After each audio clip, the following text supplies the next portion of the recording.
Hello guys, நான் உங்க ID. என்னடா காலையில என்ன பண்ற மாதிரிங்களா? இன்னைக்கு நம்ம கோயில்ல மண்டல பூஜை. அதான் காலையில வந்து கடலை குடிச்சு சொன்னாங்க. நேரம் எங்க வந்திருக்கோம் பாருங்க. உங்களுக்கு நான் இன்னைக்கு ஊரியை சுத்தி காட்ட போறேன். இங்க பாருங்க காய்ஸ், எப்படி இருக்கு பாருங்க சன்ரைஸ். நல்லா தான் இருக்கு ஊர்ல இருந்து பாக்கையும்.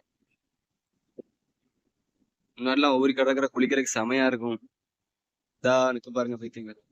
இந்த மாதிரி நிறைய போட்டோ எடுக்கணும்னு சொல்லி கீழே விழுந்து செத்து போய் அதுல இருந்து கயிறு கட்டி குளிக்கூடாதுன்னு சொல்லி அது இதுன்னு குழப்பமாயி இப்படி ஆக்கி வச்சிட்டாங்க. சன்ரைஸ் செமையா இருக்குல்ல? ஊரி ஒரு பராமரிப்பு இல்லாம இருக்கு மக்களே. நல்லா பராமரிச்சு வச்சிருந்தாங்கன்னா ஊர்லாம் நல்ல டூரிஸ்ட் பிளேஸ் ஆகும். கவர்மெண்ட் கொஞ்சம் பார்த்து செலவு பண்ணி நல்லா பண்ணி வைக்கணும். பாருங்க சன்ரைஸ் மேகத்தில இருந்து எப்படி வருதுன்னு.